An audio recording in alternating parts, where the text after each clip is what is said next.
Happy Camper Radio with Skip Huber. It's that time again. Hello, everybody. I'm Skip. I am a happy camper, and this is the Happy Camper Radio Show, the only place to be when you're ready to talk camping. Camping is what we're about. Camping is all we talk about. It's episode 170, and whether we like it or not, folks, it's snake season. Yes, those slithery creatures, they're out and about. How would you react if you came across a snake? I'll tell you some do's and don'ts you may want to consider on this edition of Happy Camper Radio. Happy Camper Radio. Of course, the Happy Camper Radio Show can be heard all around the world by great listeners just like you. You can find us in the iTunes Store, on Stitcher, Podbean, Myra Guide, iHeartRadio, the BlackBerry Podcast Directory, and now on Google Play Music. Tell your friends to tune in to Happy Camper Radio today. You can get in touch with us here at the Happy Camper Radio Show by calling 404-537-2267. That's 404-537-CAMP. You can like us on Facebook, follow us on Twitter at Camp Talker, add us to Circles on Google+, and subscribe to our YouTube channel. Go to www.happycamperradio.com. You'll find all of our social media icons right there on the homepage. If you click on any one of them, you'll connect right up with us. And when you sign up for social media, oh, yes, we give you a shout-out on the program. And that's going to bring me right over here to our infamous shout-out window, where we're going to say hello to Debbie Cloud of Pennsylvania, Emma Teague, John Kirkman of Texas, Patrick Bales of Cincinnati, Ohio, Alan and Maureen from England, and finally to AJ Play LLC in Oregon. They're all following us on Twitter this week. Thank you all so very much for joining us. Always glad to have new members aboard. More importantly, thank you for being a part of this great Happy Camper Radio family.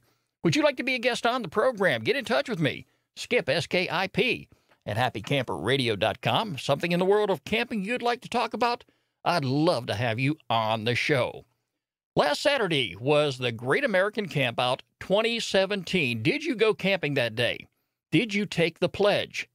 I think I may have mentioned on last week's program that just about any time there is a special event and there is a day slated for that event, it usually rains cats and dogs right here in the metro Atlanta area.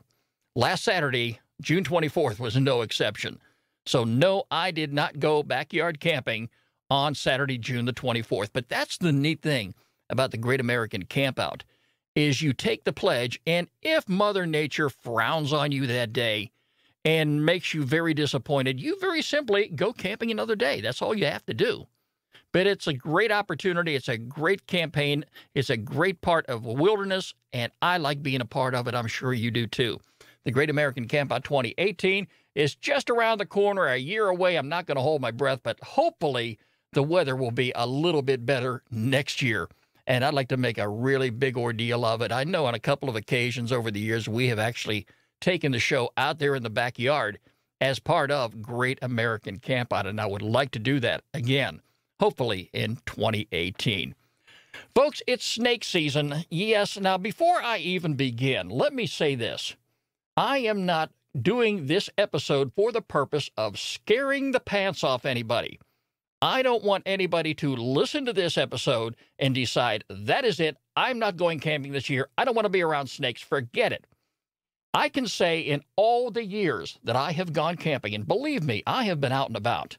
I have camped in public campgrounds, private campgrounds, I've camped in the National Forest, I have camped alone. I'm not saying that's always a good idea, but if you get an opportunity to go out somewhere, you've got to keep in mind that there is a chance, maybe a slight chance, that you may come across a snake.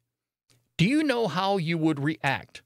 Some people are very fearful of those slithery little creatures. We try not to even think about it. But there are some do's and there are some don'ts that you really got to consider if that opportunity ever comes about. In all the years I've gone camping, I think the number of times I have encountered a snake while camping, you could count on one hand. So you're not going to come across them all that often. But you've got to keep this in mind. With the warmer weather upon us, those snakes are going to be out and about. And again, coming across one is rare, but it can happen. For the most part, snakes are elusive creatures. Most of them are going to be in hiding. I know some folks who have traveled out west, and it gets very, very hot. Like, take, for example, the state of Arizona. I remember going to a seminar out there one time, and I was there for maybe 3 or 4 days.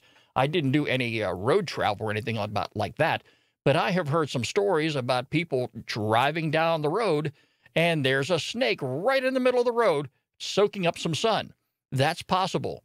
But I think most of the snakes are going to be hiding somewhere, and they're going to try to avoid human contact if at all possible. If you are a camper who enjoys camping in the public or private campgrounds, and the campgrounds are for the most part busy, even at full capacity, chances of you coming across a snake, I would say, is it's not going to happen, because snakes are going to avoid human contact. And in campgrounds, especially during the day, the kids are going to be out running around. People are going to be making a lot of noise. There's going to be a lot of foot traffic, and snakes avoid that. They're going to avoid those particular areas. But that's not to say that they're totally unavoidable. They can be found picking up some sun, like even on a rock, or maybe out on the hiking trail. You may not find them at the campground, but the more you venture out, the more you venture into the woods to do hiking or sightseeing and things like that, then the likelihood goes up of you encountering a snake. I can say this: I have never encountered a venomous snake in all my years out in the wilderness.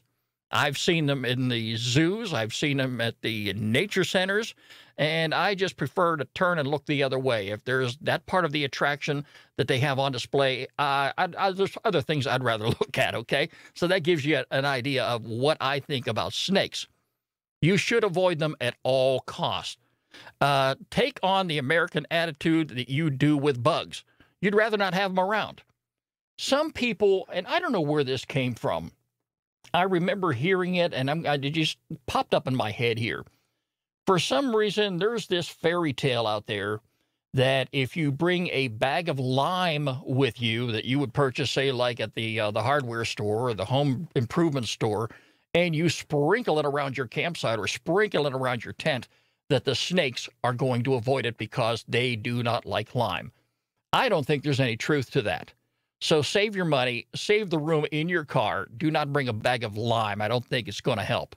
You can do some research online and make your own decision about that, but I have never brought any lime in hoping to keep snakes away from my campsite.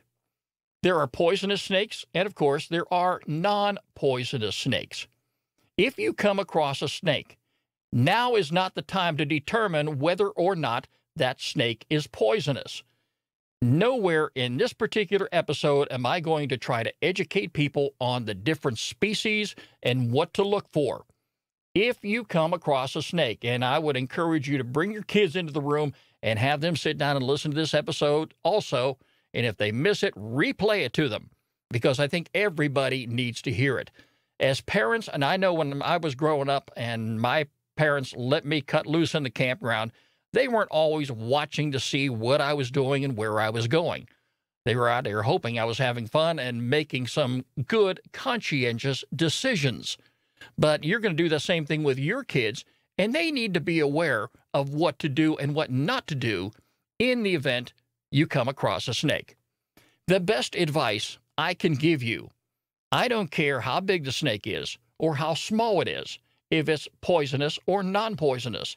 Keep your distance. If by chance you happen to come across a snake and it's within a few feet of you, don't panic. Don't scream. Don't yell. Just back up slowly and give that snake its space. At the same time, it's going to be important for you as a good camper, as a good neighbor. Alert other campers in the area of its presence, what it looked like. Notify the campground host, the owner of the campground, or a local forest ranger. Now, in my honest opinion, all snakes should be treated as though they are deadly. That's how I do it. Believe me, I am not into snakes at all. So if I see a snake out there, I keep this in mind. I'm a visitor to this environment. I am not the owner of the environment. In other words, nature is not going to take a backseat to me because I decided I was going to enter in its little area and decide to go camping there or go hiking there. It doesn't work that way. So respect nature and understand that sometimes you're going to see things you like, sometimes you're going to see things you do not like. Now, finding one at the campsite may seem a little unusual, but your chances of snake encounter are going to increase as you further venture out. Some of the places you may stumble across a snake. You can find them under logs. And here's one thing, folks, you've got to be very careful of. If you are going to have a fire at your campsite, and what campsite is not perfect without a campfire? Buy your firewood from a local vendor or buy it right there at the campground. Quit being so cheap. Do not go into the woods and start gathering up sticks and gathering up fallen logs, because in some cases, that's where snakes are going to be hiding. They may be hiding in a hollow log. They may be hiding under the log. And the last thing you need to do is be putting your fingers down there in hopes to picking up this log and finding out you get bit. They're going to be found in holes in the ground, beneath rocks, under debris, and in some cases, like we say, even out in the open. Here in the metro Atlanta area, residents have been warned recently about the dangers of copperhead snakes. This is a very dangerous snake, folks, and I want to bring this particular species to light because copperhead snakes, and take your time, look it up online. If you don't know what a copperhead snake looks like, this would be a great opportunity to get educated, because the way a copperhead snake looks, it blends in with the forest floor. If there are plenty of leaves on the floor, the snake might be right there and you may not see it right away until it's too late. The copperhead snakes, unlike a rattlesnake, is not going to give you any advanced warning. If it feels threatened, it's going to coil up. It may strike. But copperheads can easily, like we say, blend in with the leaves on the forest floor. Most venomous snake bites are rarely fatal, but it's going to require the person who gets bit, as well as the individuals around them, to take immediate action. Seek medical treatment immediately. And I don't care what kind of a snake it is, folks. If you get bit by any kind of a snake, always err on the side of caution. Seek medical emergency treatment immediately. Snakes have been discovered in gardens. They've been discovered here in the metro area in flower beds, even in the driveway. And this is something, folks, I don't even think about. I'm a night owl. Yes, I go to work in the dark. I come home in the light. But when I walk out my front door and I walk around the sidewalk to get over to my truck, I'm venturing in the dark. Now, there are street lights out there that provide a little bit of light. I've got my front porch lights on, but that's about it. I am walking toward my truck, not even thinking about what may be out there and what I may end up stepping on. And I'm not even thinking about it. Just like when you go camping, you may go out to the bathhouse and it may be dark, and you don't know what's out there in front of you. I never venture out anywhere at night when I'm camping without a flashlight. How many flashlights do you have in your camping supply box? I say you should have a flashlight for every single member who is camping with you.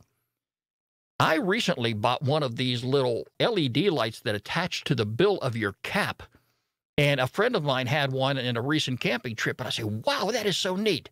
Because he's hands-free. He just goes ahead and turns on this little light. It's attached to the bill of his cap, and anything right in front of him, he gets to see. So, yeah, that's one thing that I have. Of course, I do carry other flashlights with me. Flashlights are just as important as your sleeping bag and your tent and anything else that you bring along. But even a simple trip to the bathhouse after hours, you should have your flashlight focused on the ground to make sure that you don't have anything out there that you need to be stepping on. Educate your young children about the dangers of snakes. You don't need to go into teach them again like about the species or anything like that. I would recommend you take a look at what a copperhead snake looks like, just so you know. Encourage your children to avoid snakes wherever they may be. And folks, never, and teach your kids this, please, never tease or taunt a snake if you come across one, even if you believe the snake may be non-venomous. A couple years ago, up in the North Georgia mountains, we go camping up there every year, and the adults have a great time, and sometimes the youngsters come along, the teenage kids, and that's okay too. They're there to have fun just like the rest of us. But I can say this, the young kids, and especially if you have teenagers, you know they don't want to be hanging around with the adults while you're camping. They want to venture out. They want to have fun on their own. That's fine. But here in the North Georgia mountains, we had an incident where a couple of youngsters were camping out, and they decided to go ahead down this forest trail, and they ended up coming across a black snake that was grazing on a dirt road. They began teasing and taunting this snake. Bad move, all right? They were handling it by its tail just so they could see it slither away, and they wouldn't let it go. One of these youngsters decided to go ahead and try it again, and what ended up happening this time is the snake suddenly coiled up, turned around, and bit that young man on his hand. And, of course, that was the end of that. They left that snake alone at that point. And they came back to the campsite and told us, the adults, what they did. And, of course, we knew it was a black snake. We saw the wound and everything, and the youngster decided, him and his dad decided, no, we're not going to go to the hospital. It's not worth it. I may have taken a different approach, but that's just me. These things can happen. You get out there and start teasing and taunting animals, you're teasing and taunting reptiles, something bad is liable to happen. In many cases, a snake is only going to strike if it feels threatened. A venomous snake can even penetrate through long pants, thick boots, thick socks. Some campers, or hikers, should I say, will wear these chaps, as they're called, or maybe snake-proof pants. I know a lot of hunters down here in the South, when they go out hunting, because the weather is warm, they may end up wearing these particular snake-proof products to protect themselves in the event they're out and about and they happen to stumble across a venomous snake. It will protect you.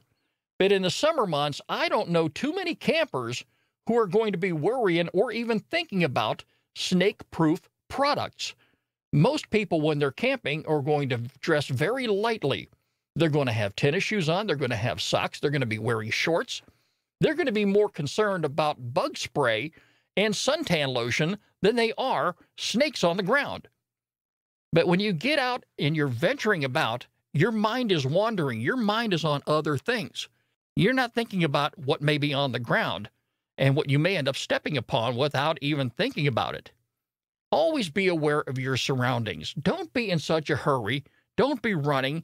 You're not going to really have a whole lot of fun if you are moving fast and trying to get from point A to point B. Take your time. And when you're doing that, just be aware of what is in front of you. So very important. But most campers aren't even thinking about the snake until they come across one. A lot of spring and summertime campers, like we say, are going to be thinking about having a great time and just venturing out and enjoying themselves. What would you do if you are confronted with a snake bite? As difficult as it may be, the most important thing for you to do is do not panic. This only increases your anxiety and the blood flow. That you don't want. I encourage people who are hiking and camping or doing whatever, take someone with you. I know sometimes we really want to be alone. I like to be alone, but I'm usually parked at camp in front of the campfire. Those hiking days and venturing out and doing all these energetic things, those days are long behind me. But in the event somebody gets bitten by a snake, immediately let somebody around you know and have them get on the phone and call 911. I know I talk about electronics, they should be left behind, but it's always important that you have emergency contact information at hand in the event you need it. Carry your cell phone with you. Make sure it is charged. How many of you actually take the time to find out where the local hospital is in the area you are camping? or even maybe one of those dock in the boxes they're called, a place you can receive emergency treatment if needed. You should have that information available at hand. But in any event, somebody gets bit by a snake, seek emergency medical treatment immediately. I say even if you were bitten by a non-poisonous snake, don't take those chances. It really isn't worth it. Never attempt, and pay very careful attention to this, folks, never attempt to capture or kill a snake. Try to remember what the snake looked like. This is going to assist medical personnel at the hospital in determining the proper treatment for you. A snake under attack is only going to defend itself. People have been bitten by snakes trying to kill the snake or trying to capture the snake. There have been instances where a snake may have been killed, but somebody reaches down, and because that snake's mouth was open and the fangs were visible, they ended up getting bit and getting affected by the venom of a poisonous snake. When you're inside your tent at night, keep that tent zipped up. When you're outside of your tent, when you are away from your tent, when you're away from camp, keep that tent zipped up. The last thing any of us want is a snake to take up residency on our sleeping bag or anywhere inside the tent while we may be away. It's going to get hot during the day, and we know that. We try to go camping in the shade. I like campgrounds that do offer a lot of shade. But if you go camping and you have the door to your tent unzipped, you never know what's going to sneak in there. For the most part, everybody is going to keep that tent zipped up. Why? Because we have the bug factor in mind. We try to keep the bugs out, and when we go in there to sleep at night, the last thing we want is flies and bugs and all these other things crawling all over us. And we definitely don't want to have a snake in the tent to keep us company. The Center for Disease Control here in the Atlanta area has valuable information on their website. In fact, you can find a link on happycamperradio.com right at the very top of the page. I would encourage you to go ahead and print this off and take it with you. Very valuable information. Do you have a well-stocked first aid kit too? That's important. Make sure your first aid kit is up to date. Browse through it, make sure anything there that is expired is replaced, and keep those emergency phone numbers handy. When you check into your public or private campground, your campground host should be able to tell you where the emergency room is in the event you need it. Of course, most of us, like we say, we're just more interested in getting set up and having a great time. I know that's what I do. But now you just never know when you're out and about when something may happen. And you don't want it to happen to you, and for that matter, you really don't want it to happen to anybody else. You should have a checklist if you're taking camping as serious as I do. I keep all of my inventory in one particular location. It's usually in a closet in my garage. So everything is there. But if you're planning ahead, if you know you're going to be gone for a few days, yeah, you know you're going to make sure that everything at home is taken care of. You're going to make sure that you have your food list prepared because you're going to want to make a grocery run before you go off camping. You should also have on that list of finding out where the hospital is, finding out, do I have all the emergency phone numbers I need, things that we know we should have, but we hope we never have to use. That is so important, folks, anytime that you go camping, to be well prepared. Nobody wants to forget anything before they leave. They never want to get to your campground and find out, oh, my heavens, I forgot this. Well, you know, what is wrong with me? Sometimes we get ourselves in a hurry. We get ourselves in a bind, and we're thinking about going to camp and getting set up, and our mind is not focused on some of these important things. You learn as you go along. Yes, I have made a ton of mistakes over the years, and I've learned by them, and it's made me a better camper, and I know it will for you too. So, when venturing from camp, always let somebody know where you're going. It's really important. Let friends and family know if you're venturing out when you expect to return. In areas with no cell coverage, you may want to consider these walkie-talkies. You can get them at your local hardware store. They have these so-called family channels in them. I think there's like a total of 14. I have a set myself. I haven't used them in a long time. But you can get them anywhere, and they require some AA batteries. I think 4 batteries per unit.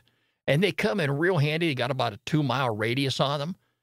Just let somebody know where you're going to be and when you should be coming back. That's if you're going to be by yourself. Again, I highly encourage you to take somebody with you. If you're going to go hiking, if you're going to go visit a waterfall somewhere, if you're going to venture away, always have some company around. The Centers for Disease Control here in Atlanta recommend that snake bites should not be treated locally. Many years ago, snake bite kits were in high demand, and I don't think you can find them anywhere these days. You don't see them much anymore. Do not apply a tourniquet at or above the snake bite area. People were taught this years ago, but much has changed since then. A little bit of education and common sense goes a long way. Remember again, folks, we are guests in that area, in the forest we are camping in. This is where nature resides. Wildlife, reptiles, insects, they're not going to change their ways for us.